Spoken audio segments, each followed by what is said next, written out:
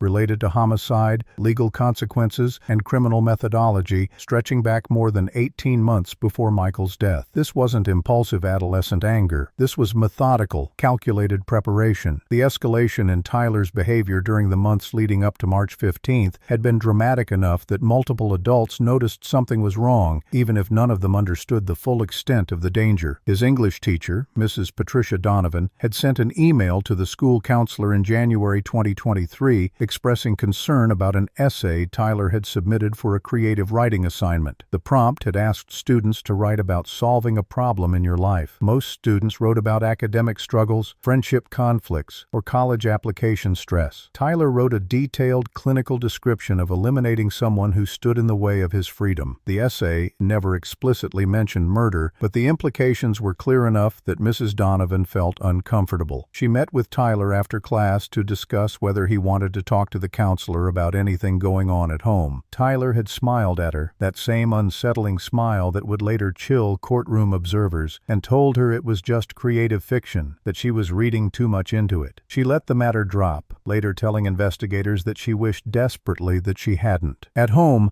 Tyler's relationship with Michael had deteriorated into open hostility by early 2023. Michael had discovered that Tyler had been cutting classes, forging his signature on absence notes, and lying about his whereabouts on multiple occasions. When Michael confronted him and instituted stricter rules, checking in after school, limited computer time, mandatory study hours, Tyler had exploded with rage that seemed disproportionate to normal teenage frustration. He screamed that Michael was ruining his life, that he hated him, that he wished Michael would just disappear. Jennifer, witnessing these confrontations, had tried to mediate, suggesting that Michael was being too strict, that teenagers needed space to make their own mistakes. Those arguments between the parents, with Tyler listening from another room, had created a dynamic where Tyler saw his mother as a potential ally and his father as the obstacle to everything he wanted. The specific trigger that seemed to push Tyler from violent fantasy to violent action came in early March when Michael discovered Tyler's fake Instagram account. Tyler had been using a pseudonym to follow accounts that glorified violence, shared crime scene photos, and discussed weapons and tactics. Michael's discovery of this account led to the most serious confrontation the family had ever experienced. Michael insisted on taking Tyler to a therapist. He talked about pulling Tyler out of public school and enrolling him in a therapeutic boarding school where he could get intensive help.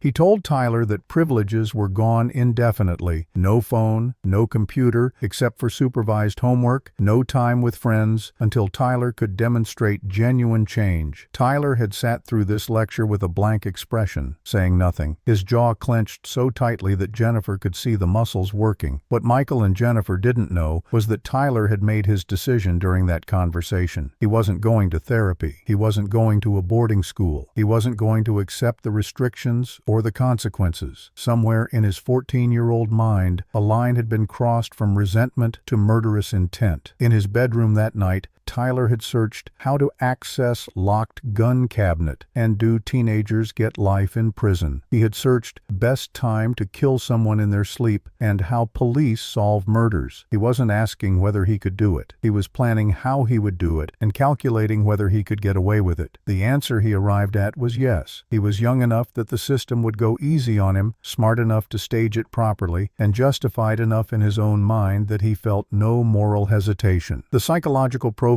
that would later be compiled by prosecution experts painted a picture of a textbook adolescent with antisocial personality disorder and narcissistic traits. Dr. Elizabeth Morrison, a forensic psychiatrist who would testify at trial, would explain that Tyler exhibited virtually every warning sign: lack of empathy, grandiose sense of self, manipulation of others, repeated violations of rules and social norms, lack of remorse for harmful actions, and most critically, a complete inability to accept that he was subject to the same consequences as everyone else. He genuinely believed he was different, special, too smart to be caught, and too young to be seriously punished. That belief had insulated him from the normal psychological barriers that prevent most people, even angry, frustrated teenagers, from committing murder. Friends of Tyler who were interviewed after his arrest struggled to reconcile the person they thought they knew with the person who had killed his father. His best friend, Marcus Chen, told detectives that Tyler had always been kind of intense about things, but never seemed violent. Marcus remembered Tyler talking obsessively about true crime crime cases, debating whether certain killers were smart or stupid based on how they were caught, but Marcus had assumed it was just morbid teenage interest in the same dark content they all consumed online. He never thought Tyler was fantasizing about committing violence himself. Looking back, Marcus realized that Tyler had never expressed normal emotions. He didn't get excited about things most teenagers cared about, didn't seem nervous before big tests or social events, didn't appear to feel fear or genuine happiness. But at the time, Marcus had just thought Tyler was cool and laid back, not that he was fundamentally different from other people. The warning signs had been there, accumulating like storm clouds on a horizon that no one was watching carefully enough. The lack of empathy, the cruelty to animals, the violent obsessions, the escalating defiance, the threats toward his father, the research into murder and legal consequences. Each piece alone might have been dismissed as normal adolescent behavior or a phase that would pass, but together they formed a clear picture of a young person who was dangerous, who needed immediate intervention, and who was moving toward violence with terrible inevitability. By the time the adults in Tyler's life recognized the pattern for what it was, Michael Davidson was already dead, and Tyler was sitting in a police interrogation room, still convinced that his age would protect him from the consequences of what he had done. Detective Sarah Martinez had built her reputation on attention to detail and an almost obsessive commitment to following evidence wherever it led, regardless of how uncomfortable the destination might be. When she arrived at the Davidson home on the morning of March 16th, she had no preconceptions about who had killed Michael Davidson or why. She simply began the methodical process of collecting facts, documenting observations, and building a timeline that would either confirm or eliminate suspects. By the time the sun set that evening, she had already identified inconsistencies in the physical evidence that pointed towards someone with intimate knowledge of the house and the family's routines. By the end of the second day, those inconsistencies had narrowed her focus to a single suspect who happened to be only 14 years old. The initial phase of the investigation moved with the systematic precision that characterized all of Detective Martinez's cases. Crime scene technicians photographed every room in the house from multiple angles, creating a comprehensive visual record that could be reviewed and analyzed for months to come. They lifted fingerprints from doorknobs, light switches, the gun cabinet, and the murder weapon itself. They collected samples of blood, hair, and fibers for DNA analysis. They measured distances and angles, creating diagrams that would allow prosecutors to reconstruct exactly what had happened and in what sequence. Every item removed from the house was cataloged, photographed, sealed in evidence bags, and transported to the crime lab with chain of custody documentation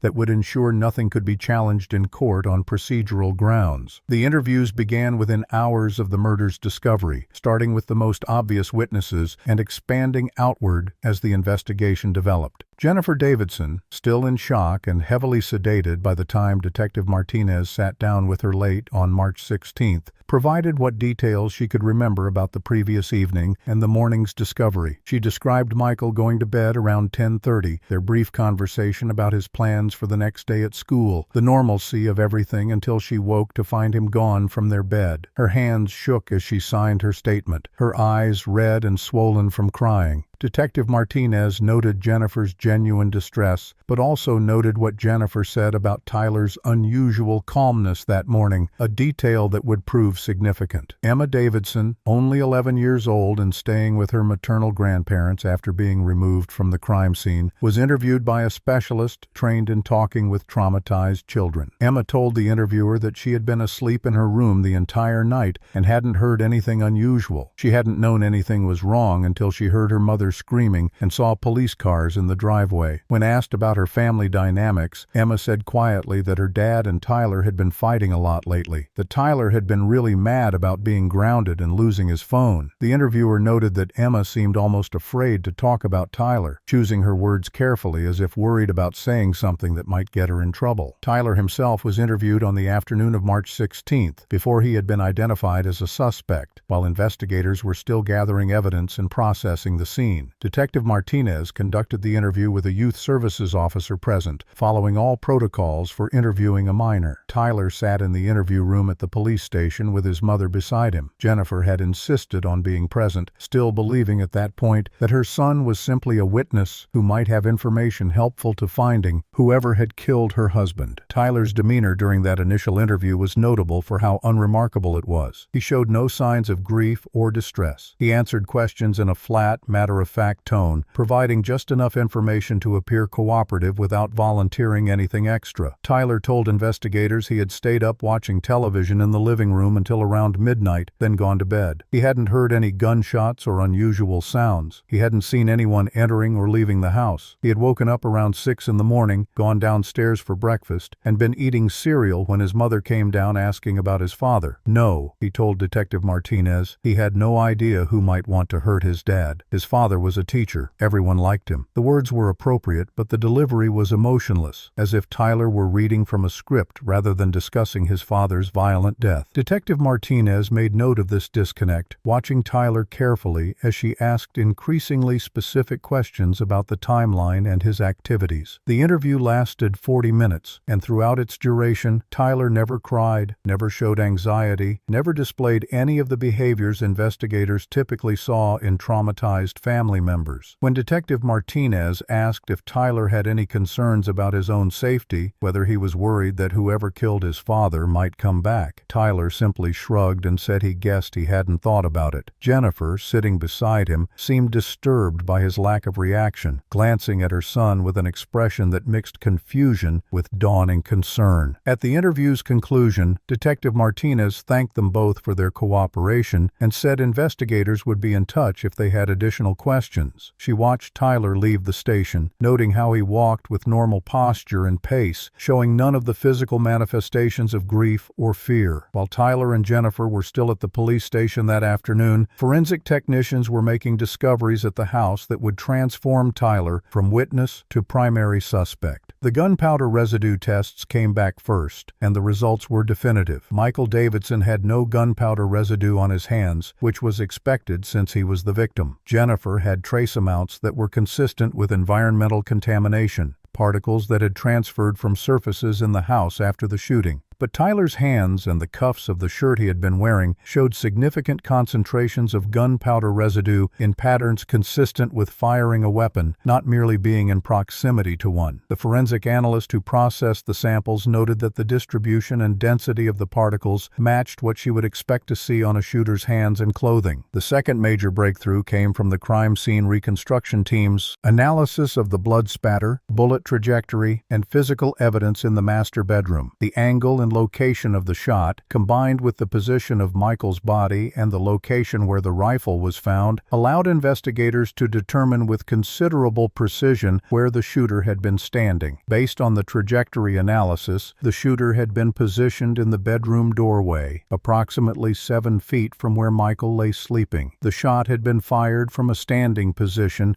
angled downward at a sleeping victim who never had a chance to defend himself. This wasn't a struggle or a confrontation.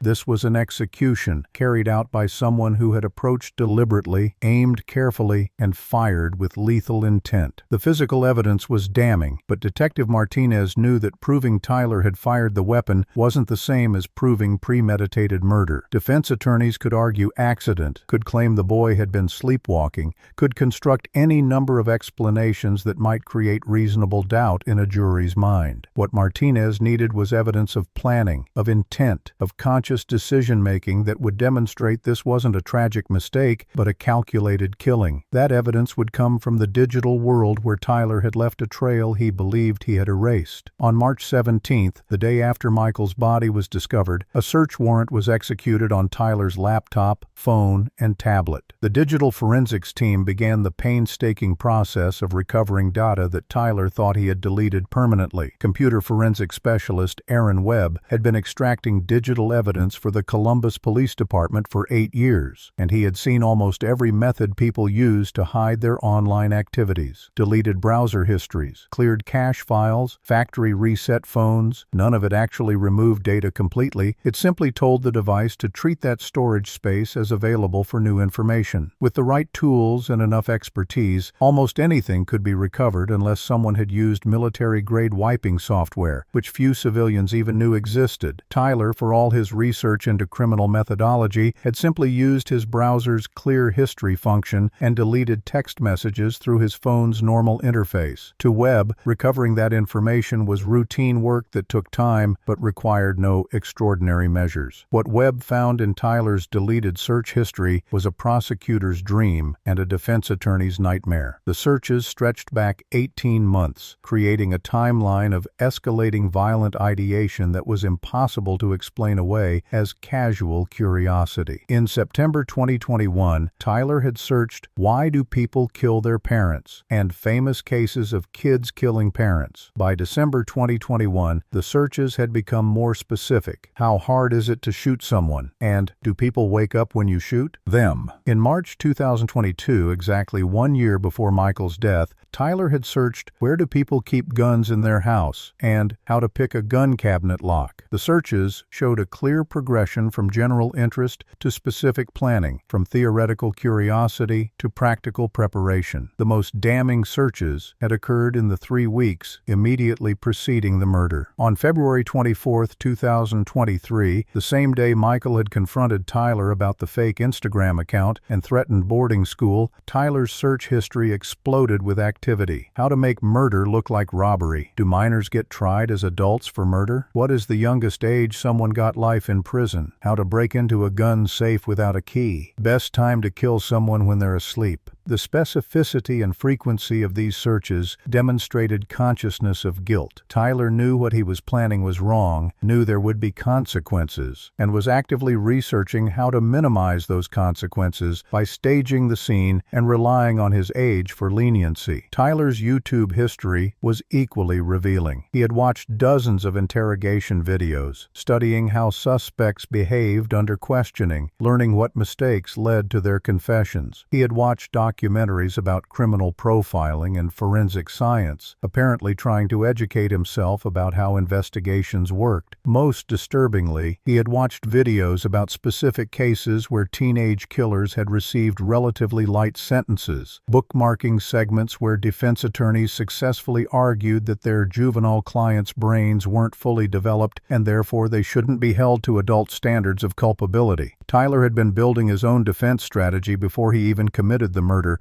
calculating that the legal system's reluctance to harshly punish children would protect him. The deleted text messages told their own story. Tyler had exchanged messages with his friend Marcus Chen in early March that, while not explicitly discussing murder, showed his mindset in the days before he killed his father. "My dad is seriously going to ruin my entire life if I don't do something," Tyler had written on March 10th. Marcus had responded, "That sucks, man. Parents can be so extra." Tyler's next message, "Yeah, well, I'm not going to let him send me away. I have a plan." Marcus, assuming Tyler meant he was planning to run away or talk his mother into defending him, had replied with a shrugging emoji and changed the subject. Those messages, which Tyler had deleted from his phone but which still existed on Marcus's device and on the cellular provider's servers, would become prosecution exhibits demonstrating premeditation. Perhaps the most chilling discovery in Tyler's digital footprint was a note file on his laptop, created on March 13th, just 2 days before the murder, titled "Things to Remember." The note had been deleted, but Webb recovered it fully intact. It read like a checklist for committing the perfect crime. Wait until everyone asleep. Use dad's gun so no weird gun appears. Wear gloves or wipe after. Put gun near body. Don't clean up too much or look suspicious. Act normal in morning. Stick to intruder story. Remember you're 14, they can't give you real prison. The clinical, methodical nature of this planning document destroyed any any possibility of arguing that Michael's death had been an impulsive act or a tragic accident. Tyler had planned this murder in detail, considering multiple aspects of execution and cover-up, and had done so while fully aware that what he was planning was criminal. The forensic evidence from the gun cabinet provided another piece of the puzzle. Investigators found Tyler's fingerprints on both the cabinet door and on the screwdriver from Michael's pegboard that had been used to force it open.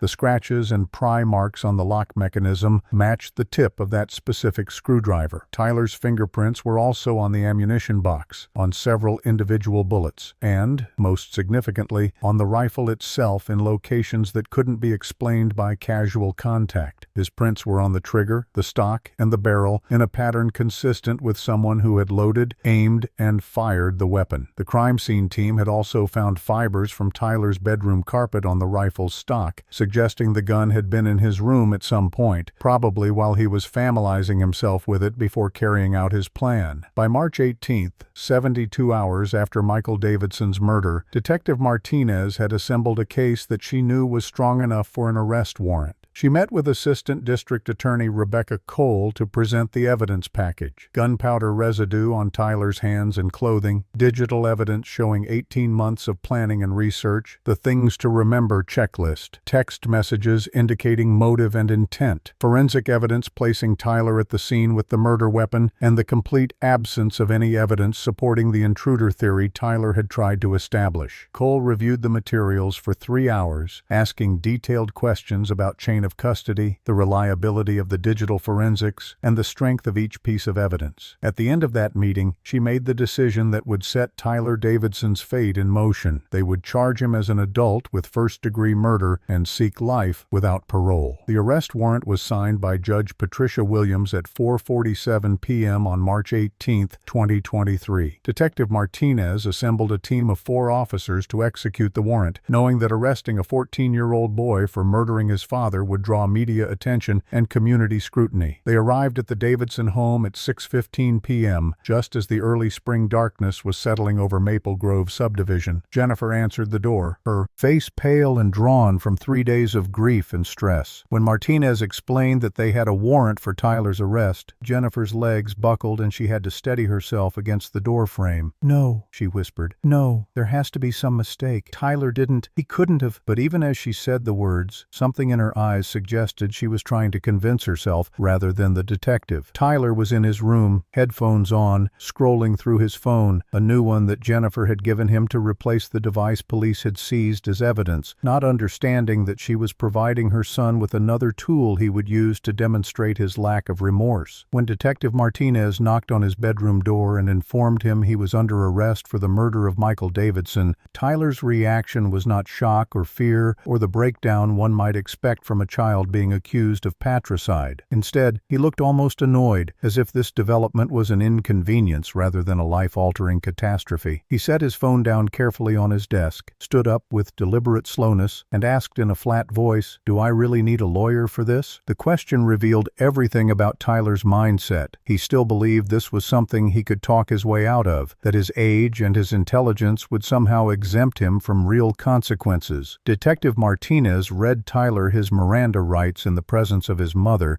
who was now sobbing uncontrollably in the hallway outside his room. Tyler listened with an expression that could only be described as bored, nodding at appropriate moments but showing no emotional response to words like murder and prosecution, and anything you say can and will be used against you in a court of law. When Martinez asked if he understood these rights, Tyler replied, "Yeah, I watch TV. I know how this works." The casual dismissiveness of his tone was noted by every officer present, several of whom would later testify about this moment as evidence of Tyler's complete lack of remorse or appropriate fear. One officer, a 20-year veteran named Robert Torres, who had conducted hundreds of arrests, would tell the jury that in 2 decades of law enforcement, he had never seen a suspect, especially a juvenile suspect, display such utter indifference to being charged with murder. The transport to the police station was conducted with Tyler in handcuffs in the back of Detective Detective Martinez's unmarked vehicle, following protocol for felony arrests. During the 15-minute drive, Tyler asked several questions that suggested he was still calculating his options rather than processing the enormity of what was happening. "What happens to kids who get arrested?" he asked at one point. "Like, do they actually go to real jail?" Martinez, trained not to engage in substantive conversation with suspects during transport, replied only that he would have opportunities to speak with an attorney who could answer those questions. Tyler seemed dissatisfied with this non-answer, shifting in his seat and staring out the window with a furrowed brow that suggested irritation rather than fear. The interrogation room at the Columbus Police Department's Homicide Division was a windowless 12 by 12 space painted institutional beige, furnished with a metal table bolted to the floor and 4 chairs that had seen better days. A camera mounted in the corner captured everything that happened in that room, creating a video record that would be played multiple times during the trial. Tyler was offered water, which he accepted, and was told that his mother had called a public defender who was on the way to the station.